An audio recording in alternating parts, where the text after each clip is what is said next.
Donc, Carole Leblanc, dans la phase 1, j'étais chef d'unité en Montérégie.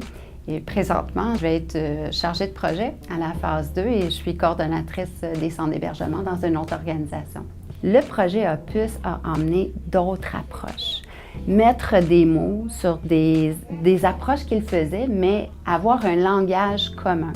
Alors, ça l'a enrichi grandement de savoir est-ce qu'on fait le processus décisionnel, est-ce qu'on applique la validation, les stratégies de diversion, est-ce qu'on fait la gestion du refus. La terminologie déterminait en fait à travers l'équipe une façon de faire commune.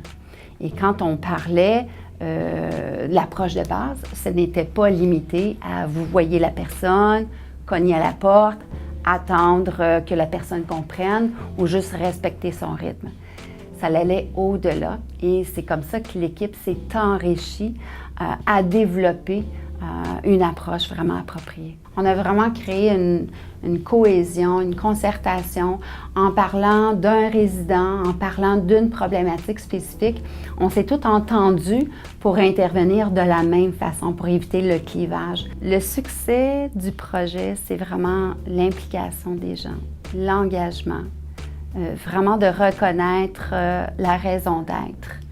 Et quand on parle de soins auprès de la personne âgée qui peut améliorer son autonomie, c'est vraiment à travers ce qu'on veut donner. Quand on parle de gens de cœur, mais quand on voit des changements apportés directement, quand on voit des gens devenir plus éveillés, commencer à parler, commencer à manger seuls, c'est là qu'on voit qu'on a vraiment de l'emprise à travers nos soins. Il faut vraiment qu'il y ait des personnes qui chapeautent ce projet-là, mais ça prend aussi des gens impliqués. Et pour impliquer les gens, c'est sûr que l'urgence d'agir, il faut la faire connaître.